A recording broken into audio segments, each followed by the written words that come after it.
Ketua Umum PKB Muhaimin Iskandar alias Cak Imin akhirnya memenuhi panggilan penyidik Komisi Pemberantasan Korupsi Kamis 7 September. Cak Imin bakal diperiksa sebagai saksi dalam kasus dugaan korupsi Sistem Proteksi Tenaga Kerja Indonesia Kementerian Tenaga Kerja tahun 2012. Berdasarkan pantauan di lapangan, Cak Imin tiba di KPK pukul 9:50. Dia menyatakan dalam kondisi sehat untuk menjalani pemeriksaan sebagai saksi.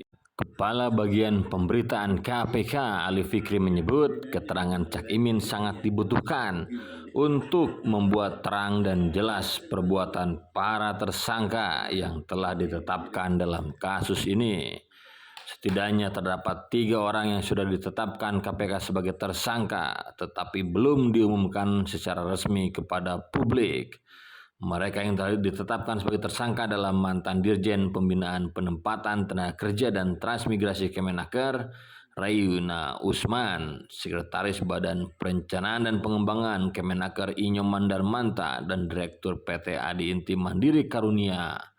Kasus dugaan korupsi Sistem Proteksi TKI di Kemenaker yang diusut KPK ini terjadi tahun 2012. Saat itu Cak Imin menjabat sebagai Menteri Tenaga Kerja dan Transmigrasi. Menko Polhukam Mahfud MD menilai langkah KPK memanggil Ketua Umum PKB Cak Imin untuk diperiksa sebagai saksi dalam kasus dugaan korupsi Sistem Proteksi TKI di Kemenaker bukan politisasi hukum. Kasus dugaan korupsi yang diusut KPK ini terjadi pada tahun 2012.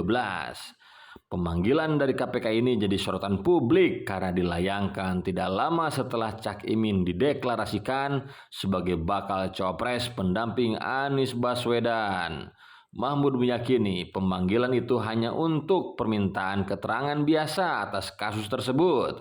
Mahfud menekankan Cak Imin tidak dipanggil dalam kapasitas sebagai tersangka. Dia mencontohkan saat dirinya pernah dipanggil oleh KPK saat ada kasus di Mahkamah Konstitusi.